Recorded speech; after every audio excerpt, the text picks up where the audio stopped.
ঈশ্বৰে ইছহাকক মিছৰলৈ যাবলৈ কিয় বাধা দিছিল?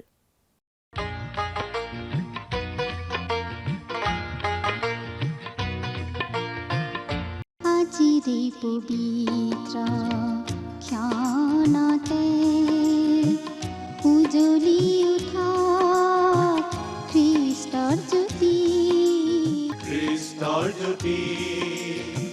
গ্ৰহণ কৰাই ভক্তি বচন এই মাথোন আমাৰ মিনতি গ্ৰহণ কৰাই ভক্তি বচন এই মাথোন আমাৰ হায়ৰে মনৰ ভাৱনাবোৰ সুখে কৰে হিয়া গধুৰ এই আত্মগ্লানিয়ে অশ্ৰুধাৰীৰে আনিছে চৰণলৈ যিচুৰ হায়ৰে মনৰ ভাৱনাবোৰ সুখে কৰে হিয়া গধুৰ এই আত্মগ্লানিয়ে অশ্ৰুধাৰীৰে আনিছে চৰণলৈ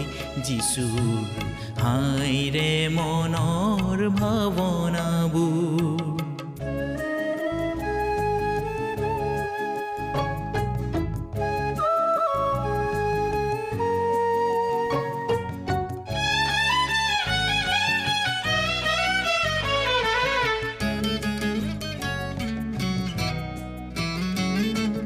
বন্দী ভাৱৰ দাৱৰ খেলা প্ৰাণৰ চুপনি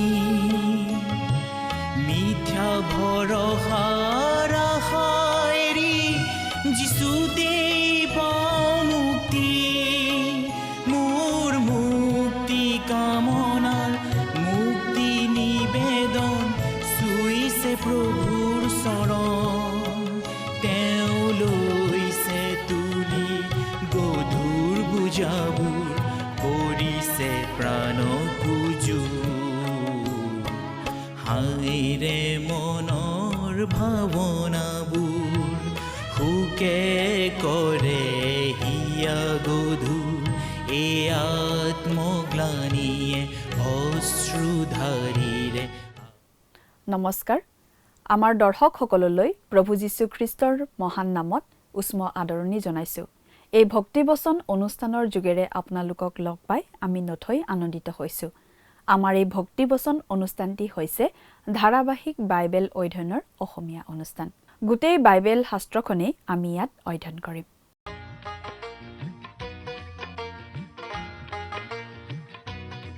প্ৰিয় দৰ্শক, যোৱা অনুষ্ঠানত বাইবেলৰ প্ৰথমখন পুস্তক অৰ্থাৎ আদি পুস্তকৰ ২৫ নম্বৰ অধ্যায়টো পঢ়ি তাৰ ভিত্তিতেই আলোচনা আগবঢ়োৱা হৈছিল।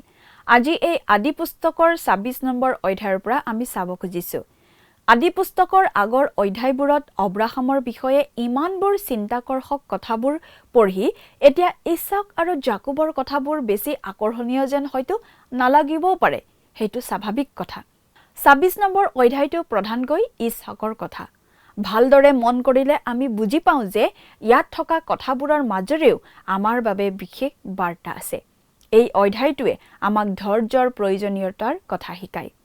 প্ৰথমতে আমি পাওঁ ঈশ্বৰে অব্ৰাহামৰ আগত কৰা প্ৰতিজ্ঞা ইছহাকৰ আগতো আকৌ দোহৰাৰ কথা, এটা আকাল হোৱাৰ কথা আৰু ঈশ্বৰে ইছহাকক মিছৰলৈ যাবলৈ বাধা দিয়াৰ কথা। ইতিপূৰ্বে আকালৰ বাবে ইছহাকৰ পিতৃ অব্ৰাহাম মিছৰলৈ গৈছিল। ঈশ্বৰে ইছহাকক তেনে নকৰিবলৈ সোঁৱৰাই দিছিল। ইছহাকে মিছৰলৈ নগৈ গেৰাৰলৈ গ'ল। অৱশ্যে ইছহাকেও পিতৃ অব্ৰাহামৰ নিচিনাই ভুল এটা কৰা আমি দেখিবলৈ পাওঁ। কাৰণ তেওঁ নিজৰ ভাৰ্যাক ভাৰ্যা বুলি নকৈ ভনীয়েক বুলি চিনাকি দিছিল। অৱশ্যে ঈশ্বৰে প্ৰতিজ্ঞা কৰাৰ দৰেই ইছহাকক আশীৰ্বাদ কৰি থকা আমি দেখিবলৈ পাওঁ। আহকচোন এতিয়া আমি ২৬ নম্বৰ অধ্যায়ৰ মাজলৈ আগবাঢ়ি যাওঁ। প্ৰিয় শ্ৰোতা, আদি পুস্তকৰ ২৬ নম্বৰ অধ্যায়টোৰ বিষয়ে এজন বিখ্যাত বাইবেল শিক্ষকে এই বুলি কৈছিল, যেতিয়া মই ডেকা প্ৰচাৰক আছিলোঁ তেতিয়া এই অধ্যায়টো বেছি আকৰ্ষণীয় নাপাইছিলোঁ। ই নিৰস আৰু ৰং নথকা ধৰণৰ। বিশেষকৈ অব্ৰাহামৰ দৰে লোক আৰু জাকুবৰ দৰে উত্তেজনাপূৰ্ণ মানুহৰ বিষয়ে পঢ়াৰ পাছত, যাৰ বিষয়ে আমি ইয়াৰ পাছতো পাম, এই অধ্যায়টো আমাৰ নিৰস যেন লাগে। এই অধ্যায়টো ইছহাকৰ বিষয়ে।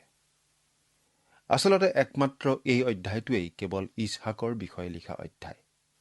অধ্যায়টো বিশেষ উত্তেজনাপূৰ্ণ নহয়। তেওঁ কেৱল এফালৰ পৰা নাট খান্দি কৈছে। কিন্তু পাছলৈ মই এই অধ্যায়টো ভালদৰে অধ্যয়ন কৰিলোঁ আৰু দেখিলোঁ যে ইয়াতো ঈশ্বৰে আমাৰ বাবে বাৰ্তা ৰাখিছে। আচলতে অতি গুৰুত্বপূৰ্ণ বাৰ্তা। এই অধ্যায়টোৱে আমাক শিকায় ধৈৰ্য, আৰু আমাৰ বহুতোকেই সেইটো নিশ্চয় লাগে, মোকো নিশ্চয় লাগে। অৱশ্যে প্ৰিয় শ্ৰোতা, আমি এই ধাৰণাটো দিব খোজা নাই যে ঈশ্বৰে আমাৰ পৰা কেৱল ধৈৰ্যই বিচাৰে। ঈশ্বৰৰ মানুহৰ ভিতৰত অব্ৰাহাম, জাকুব আৰু দাউদো আছিল, যিসকল খুব আগ্ৰনুৱা আৰু আগ্ৰাসী স্বভাৱৰ আছিল। ঈশ্বৰে তেনেকুৱা মানুহকো ব্যৱহাৰ কৰিব পাৰে।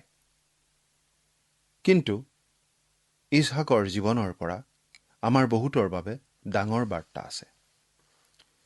2 তিমথিয় 3 নম্বৰ অধ্যায়ৰ 16 আৰু 17 নম্বৰ পদত আমি এই বুলি পঢ়িবলৈ পাওঁ, গোটেই শাস্ত্ৰ ঈশ্বৰ নিশ্বাসিত, আৰু যাতে ঈশ্বৰৰ মানুহ সিদ্ধ আৰু সকলো সৎকৰ্মৰ নিমিত্তে সুসজ্জিত হ'ব পাৰে, তাৰ কাৰণে শিক্ষাৰ, অনুযোগৰ, পতিত উত্থাপনৰ আৰু ধাৰ্মিকতা সম্বন্ধীয় শাসনৰ অৰ্থে লাভজনক।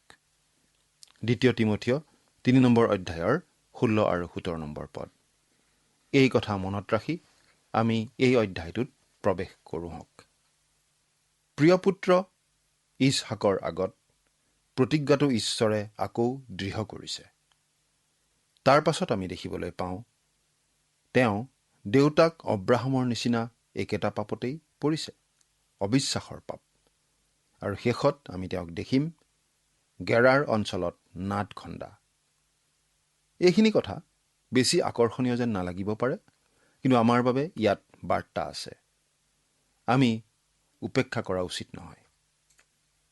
এতিয়া বাইবেলৰ পৰা পাঠ কৰি দিম। আদি পুস্তক 26 নম্বৰ অধ্যায়ৰ 1 নম্বৰ পদটো পঢ়িম, শুনিবচোন।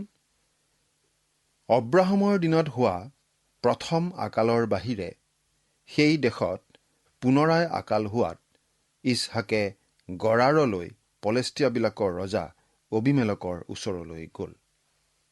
এয়া দ্বিতীয়টো আকালৰ কথা উল্লেখ কৰা হ'ল।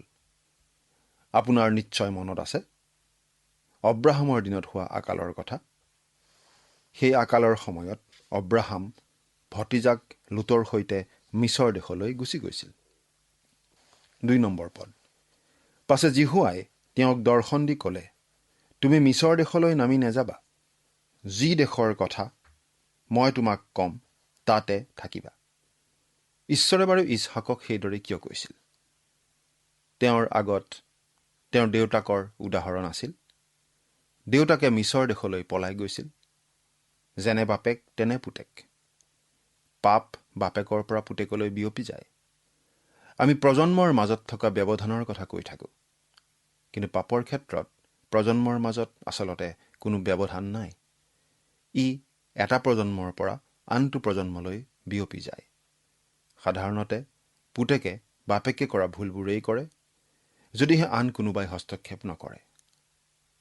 গতিকে ঈশ্বৰে সেই আকালৰ সময়ত ইছহাকক অতি স্পষ্ট নিৰ্দেশ দিছে, আৰু তেওঁ অব্ৰাহামৰ সৈতে কৰা চুক্তি পুনৰ দোহাৰিছে।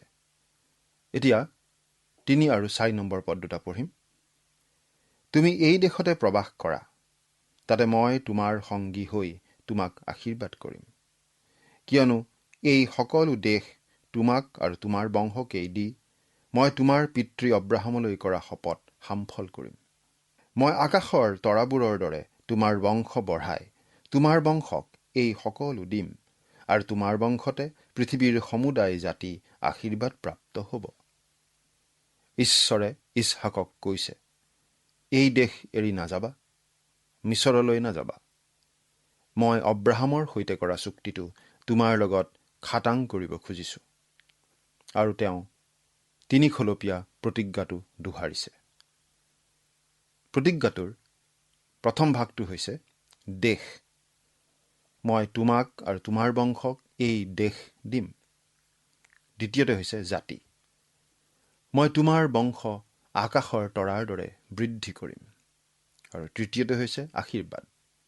তোমাৰ বংশতে পৃথিৱীৰ সকলো জাতিৰ লোক আশীৰ্বাদ প্ৰাপ্ত হ'ব। 5 নম্বৰ পদ।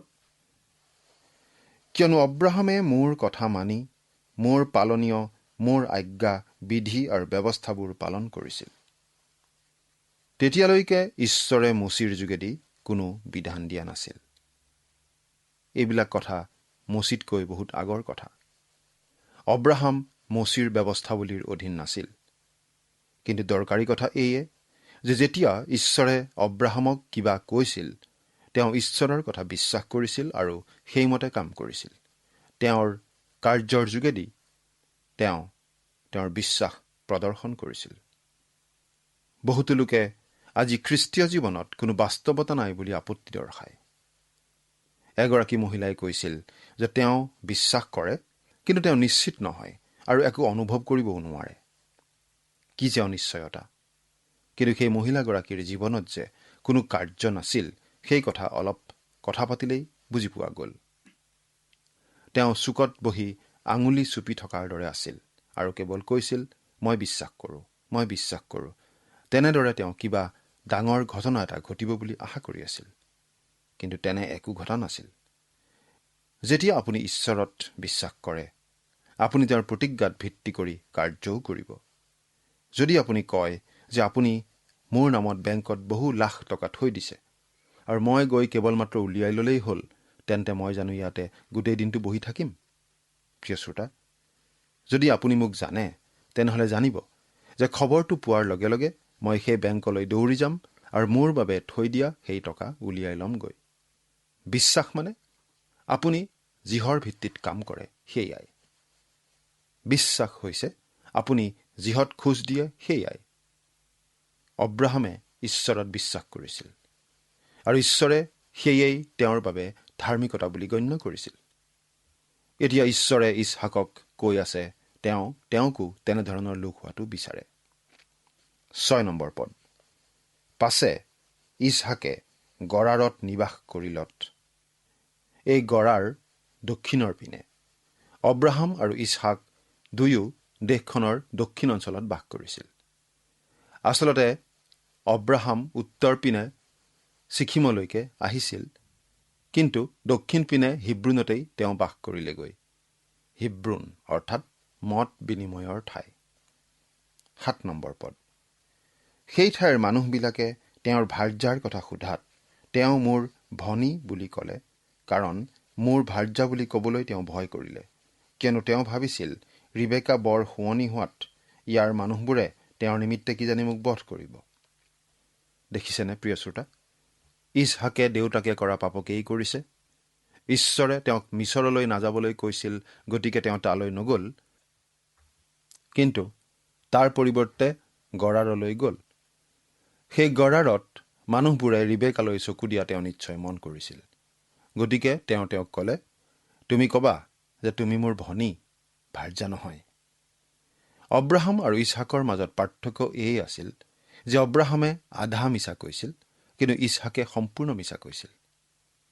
তেওঁ গোটেই কথাটো গোকাত মিছা কৈছিল। 8 নম্বৰ পদ। পাছে তেওঁ সেই ঠাইত ভালেমান দিন থাকিলত এদিন পলেষ্টিয়াবিলাকৰ ৰজা অবিমেলকে খিৰিকী দুৱাৰেদি চাই ইছহাকক তেওঁৰ ভাৰ্যা ৰিবেকাৰ সৈতে ক্ৰীড়া কৰিবৰ দেখিলে। তেওঁলোকে নিশ্চয় একেলগে হাঁহি ধেমালি কৰি আছিল। 9 আৰু 10 নম্বৰ পদ। তাতে অবিমেলকে ইছহাকক মতাই নি ক'লে, দেখা, সেই তিৰোতা নিশ্চয় তোমাৰ ভাৰ্যা। তেন্তে তুমি ভনী বুলি কেনেকৈ কৈছিলা? ইছহাকে ক'লে, তেওঁৰ কাৰণে মই মৰিম বুলি ভাবি সেইদৰে কৈছিলোঁ। তেতিয়া অবিমেলকে ক'লে, তুমি আমালৈ এইটো কি কাম কৰিলা? লোকবিলাকৰ কোনো এজনে তোমাৰ ভাৰ্যাৰে সৈতে অনায়াসে শয়ন কৰিব পাৰিলেহেঁতেন। সেয়ে হোৱা হ'লে তুমি আমাক দুখগ্ৰস্ত কৰিলাহেঁতেন। ইছহাকে এই মানুহখিনিক পাপ কৰাৰ পৰিস্থিতিত পেলাইছিল। অবিমেলকে কৈ গ'ল। পাছে অবিমেলকে সকলো লোকক এই আজ্ঞা দিলে, বোলে যিকোনোৱে এই পুৰুষক বা তেওঁৰ ভাৰ্যাকে স্পৰ্শ কৰিব, নিশ্চয় তাৰ প্ৰাণদণ্ড হ'ব। অবিমেলক ইছহাকৰ খুব ভাল বন্ধু হৈ পৰিছিল। অব্ৰাহামৰ নিচিনাকৈ ইছহাকেও মানুহখিনিৰ পৰা যথেষ্ট সন্মান লাভ কৰিছিল। দুয়োজনেই আচলতে অলপ অসাধাৰণ চকুত পৰা লোক আছিল। এই কথা আমি ইয়াতেই কৈছোঁ, কাৰণ অধ্যায়টোৰ বাকী অংশত আমি ইছহাকৰ বিষয়ে এনেধৰণৰ ধাৰণা নাপাবও পাৰোঁ। 12 নম্বৰ পদ। সেই কালত ইছহাকে সেই দেশত ধান বৈ সেই একে বছৰতেই 100 গুণ পালে, আৰু জিহুৱাই তেওঁক আশীৰ্বাদ কৰিলত সেই পুৰুষ বৰ মানুহ হ'ল। দেখিছেনে প্ৰিয় শ্ৰোতা, ঈশ্বৰ তেওঁৰ লগত আছে। ঈশ্বৰে অব্ৰাহামক আহ্বান কৰা সময়ৰ পৰাই এই লোকসকলৰ প্ৰতি ঈশ্বৰৰ এই আশীৰ্বাদ আছিল, আৰু এইটো আছিল জগত সম্বন্ধীয় আশীৰ্বাদ। পাছত ঈশ্বৰে যেতিয়া তেওঁলোকক সেই প্ৰতিজ্ঞাৰ দেশত স্থাপিত কৰিছিল, তেতিয়া প্ৰতিজ্ঞা কৰিছিল যে তেওঁ তেওঁলোকক শস্য আদিৰ ক্ষেত্ৰত আশীৰ্বাদ কৰিব। তেওঁলোকৰ প্ৰতি সেই প্ৰতিজ্ঞা ঈশ্বৰে পূৰণ কৰিছিল, যেতিয়ালৈকে তেওঁলোকে ঈশ্বৰৰ সহভাগিতাত চলিছিল, ঈশ্বৰৰ বাধ্য হৈ চলিছিল। প্ৰিয় শ্ৰোতা, আমি মনত ৰখা উচিত যে তেওঁ আমাক সেই ধৰণৰ প্ৰতিজ্ঞা কৰা নাই। আজি তেওঁ আমালৈ আত্মিক আশীৰ্বাদহে প্ৰতিজ্ঞা কৰিছে। আমাক খ্ৰীষ্টত সকলো আত্মিক আশীৰ্বাদেৰে আশীৰ্বাদ কৰা হৈছে বুলি কোৱা হৈছে, আৰু আজি আমাৰ ভাগ সেইটোৱেই। কিন্তু সেই আশীৰ্বাদো একেটা চৰ্ততে। ই ঈশ্বৰৰ সৈতে আমি কেনেদৰে চলো তাৰ ওপৰত নিৰ্ভৰশীল। যদিহে আপুনি তেওঁক সুবিধা দিয়ে, তেওঁ আপোনাক সকলো আত্মিক আশীৰ্বাদেৰে আশীৰ্বাদ কৰিব বিচাৰে। আমি ইয়াত পাইছোঁ যে ইছহাকক উপচি পৰাকৈ আশীৰ্বাদ কৰা হৈছিল। 13 নম্বৰ পদ। আৰু বৰ হৈ হৈ ক্ৰমেৰে অতিশয় মহান হ'ল। এই কথা পাহৰিব নালাগে যে ইছহাকক প্ৰচুৰ আশীৰ্বাদ কৰা হৈছিল। তেওঁৰ পথাৰত 100 গুণ ফচল উৎপন্ন হৈছিল। বহুতে ভাবে অব্ৰাহামহে মহান, জাকবো মহান, কিন্তু ইছহাক সাধাৰণ। কিন্তু ইছহাকো মহান আছিল। এইটো মন কৰিবলগীয়া কথা যে ইছহাকৰ জীৱনটো অব্ৰাহামৰ সৈতে গাঁঠি ৰখা হৈছে। ইছহাকৰ জন্ম আৰু জীৱন অব্ৰাহামৰ জীৱনৰ অভিজ্ঞতাৰ সৈতে সংযুক্ত। যদিও বলি দিবলৈ নিওঁতে ইছহাক গুৰুত্বপূৰ্ণ আছিল, তাতো অব্ৰাহাম আৰু ইছহাক একেলগে থকা আমি পাওঁ। কথাখিনি বাৰু এনেদৰে কিয় উপস্থাপন কৰা হৈছে? আমি আগতেই দেখিছোঁ যে এই সকলো ঘটনা তেওঁলোকলৈ ঘটিছিল আমালৈ আৰ্হিস্বৰূপে। এই কথাটোৱে প্ৰভু যীশু আৰু পিতৃ ঈশ্বৰৰ মাজত থকা অপূৰ্ব সান্নিধ্যৰ কথাটো আমাক দেখুৱায়। গতিকে অব্ৰাহামৰ কাহিনী আৰু ইছহাকৰ কাহিনী একেলগে দাঙি ধৰাটো প্ৰয়োজনীয় কথা।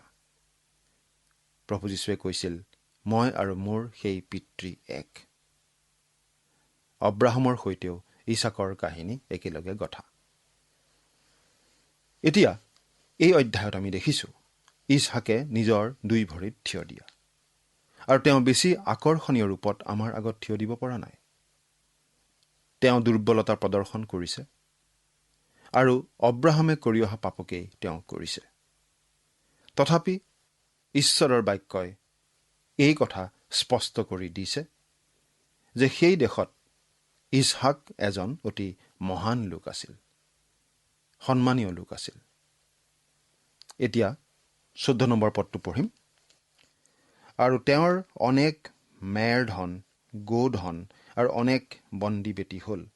এইকাৰণে পলেষ্টিয়াবিলাকে তেওঁলৈ ঈৰ্ষা কৰিলে। ইছহাকৰ এই সকলো উন্নতি পলেষ্টিয়াবিলাকে সহ্য কৰিব পৰা নাছিল। 15 নম্বৰ পদ। তাতে তেওঁৰ পিতৃ অব্ৰাহামৰ দিনত অব্ৰাহামৰ বন্দীবোৰে যি যি নাদ খান্দিছিল, সেই সকলোকে সিহঁতে মাটি দি পুতি বন্ধ কৰিলে। সেই দেশত অব্ৰাহামে নাদ খান্দি ফুৰিছিল। এতিয়া পুতেক আহিল আৰু নাদবোৰ তেওঁৰ হ'ল। কিন্তু তেওঁ ৰাতিপুৱাতে গৈ দেখিব যে কুঁৱাবোৰ কোনোবাই পুতি পেলালে। পলেষ্টিয়াবিলাকে এই কাম কৰিছিল, আৰু পলেষ্টিয়াবিলাকৰ শত্ৰুতাৰ কথা এয়েই প্ৰথম উল্লেখ কৰা আমি পাওঁ। ইয়াৰ পৰাই গৈ দাউদৰ দিনত অনবৰত যুঁজবাগৰ চলিছিলগৈ। 16 নম্বৰ পদ। পাছে অবিমেলকে ইছহাকক ক'লে, তুমি আমাৰ ওচৰৰ পৰা গুচি যোৱা, কিয়নো তুমি আমাতকৈও অতিশয় শক্তিমান হলা। এই সময়ত ইছহাকৰ গুৰুত্বৰ কথাটো মন কৰকচোন। 17 নম্বৰ পদ।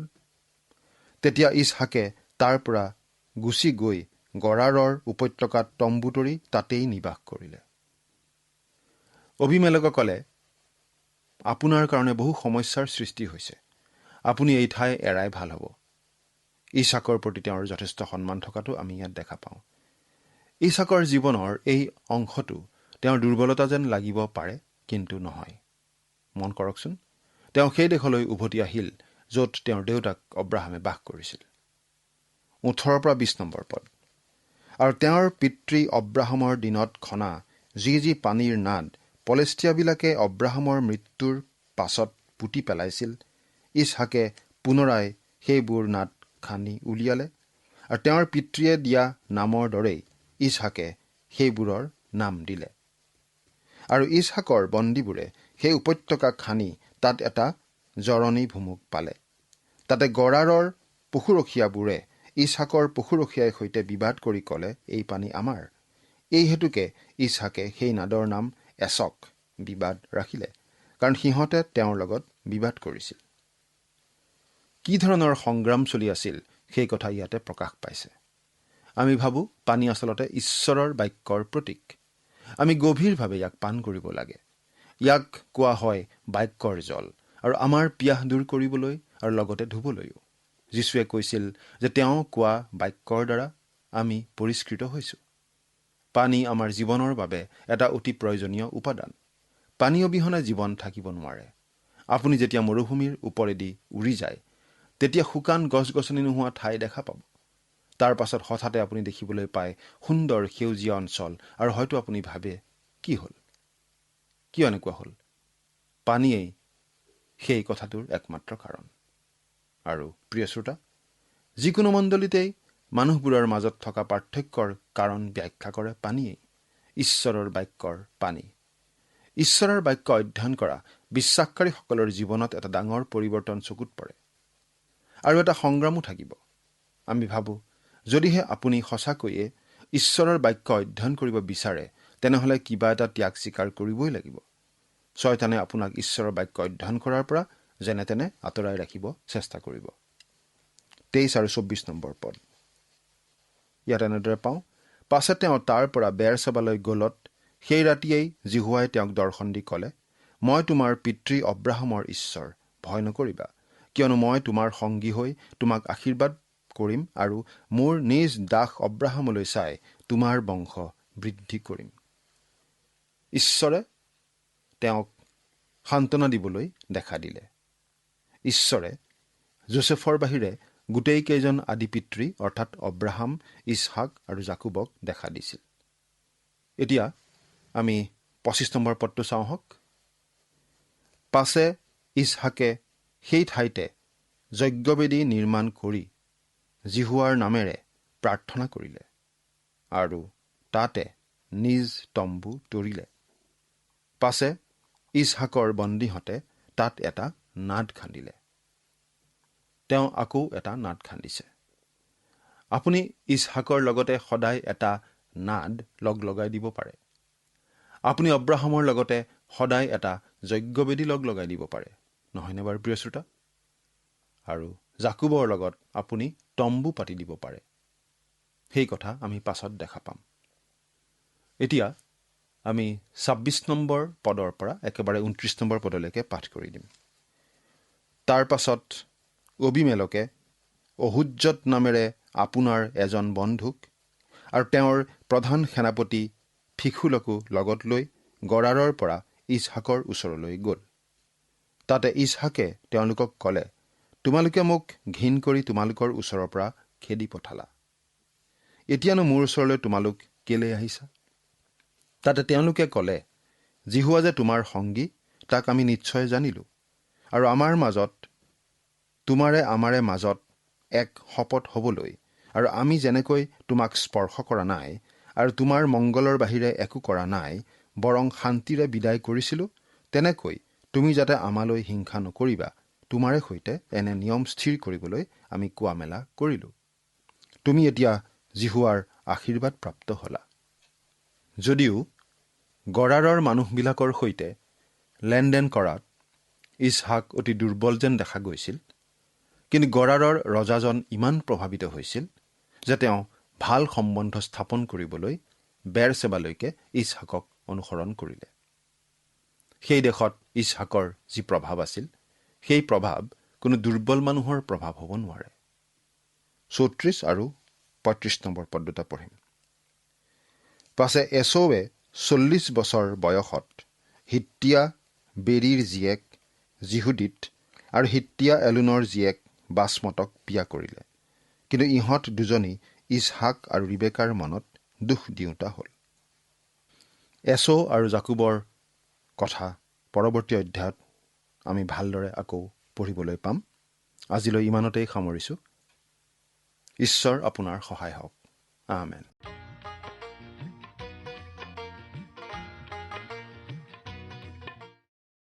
ঈশ্বৰে ইছহাকক আকালৰ সময়ত মিছৰ দেশলৈ নাযাবলৈ কৈছিল আৰু তেওঁক প্ৰচুৰ পৰিমাণে আশীৰ্বাদ কৰিম বুলি কৈছিল। পিতৃ অব্ৰাহামৰ আগত কৰা প্ৰতিজ্ঞা পূৰণ কৰিব বুলি দোহাৰিছিল। আকাশৰ তৰাৰ দৰে ইছহাকৰ বংশ বৃদ্ধি কৰিব বুলি জনাইছিল আৰু ইছহাকৰ বংশতে সকলো জাতি আশীৰ্বাদপ্ৰাপ্ত হ'ব বুলি জনাইছিল। অৰ্থাৎ অব্ৰাহামৰ আগত কৰা প্ৰতিজ্ঞাকে ঈশ্বৰে ইছহাকৰ আগতো কৰিছিল। ঈশ্বৰে যে ইছহাকৰ লগত আছে, ইছহাকক আশীৰ্বাদ কৰিছে, সেই কথা স্পষ্টভাৱে আনে দেখিবলৈ পাইছিল, কাৰণ ইছহাকে খেতি কৰি এবছৰতে 100 গুণ ফচল পাইছিল। ঈশ্বৰৰ আশীৰ্বাদত তেওঁ বৰ ডাঙৰ মানুহ হৈ পৰিছিল। অব্ৰাহামে খুন্দা নাট কিছুমান পলেষ্টিয়াবিলাকে পুতি পেলাইছিল। ইছহাক বেৰচেবালৈ আহিল। তেওঁক ঈশ্বৰে আকৌ দৰ্শন দি আশীৰ্বাদৰ প্ৰতিজ্ঞা দোহাৰিলে। ঈশ্বৰে যে ইছহাকক সকলো ধৰণে আশীৰ্বাদ কৰি আছিল, সেই বিষয়ে পতিয়ন গৈ এসময়ত তেওঁক খেদি পঠিওৱা অবিমেলকে বন্ধুত্বৰ প্ৰস্তাৱ লৈ আকৌ তেওঁৰ ওচৰলৈ আহিল। যদিও চাবলৈ গ'লে এই 26 নম্বৰ অধ্যায়ত ইছহাকে বিশেষকৈ নাট খান্দি ফুৰা যেনেই আমাৰ লাগে, কিন্তু তেওঁক ঈশ্বৰে দৰ্শন দি অব্ৰাহামৰ আগত কৰা প্ৰতিজ্ঞা পুনৰ দোহৰা আৰু তেওঁক আশীৰ্বাদ কৰি আনকি আন সকলোকো সেই বিষয়ে পতিয়ন নিওৱা, এই কথাটো বিশেষভাৱে মন কৰিবলগীয়া। এছৌৱে যিদৰে বিবাহ কৰিলে, সেই কথাটোৱে মাক দেউতাকৰ মনত অশান্তি দিছিল।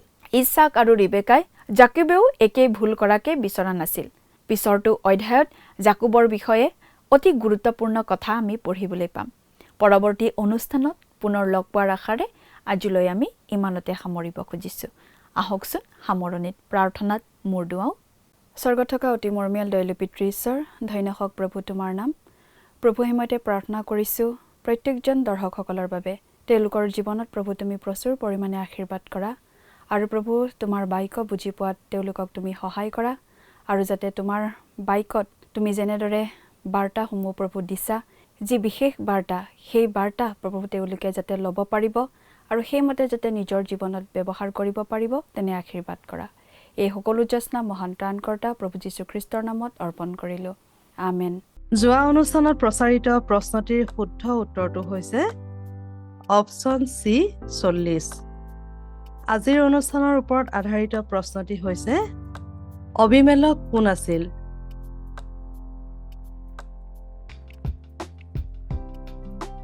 অপশ্যন এ সেনাপতি, অপশ্যন বি ৰজা, option C Das, option D পুৰোহিত। প্ৰিয় দৰ্শক, আজিৰ প্ৰশ্নৰ সঠিক উত্তৰটো আজি সন্ধিয়া 6 বজাৰ আগেয়ে আপোনাৰ নাম আৰু ঠিকনাৰে সৈতে আমালৈ 7429840242 নম্বৰত SMS নাইবা হোৱাটছআপৰ যোগে প্ৰেৰণ কৰক।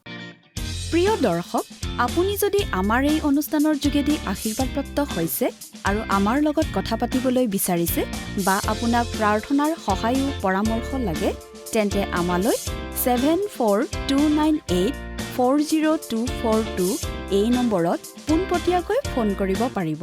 ধন্যবাদ।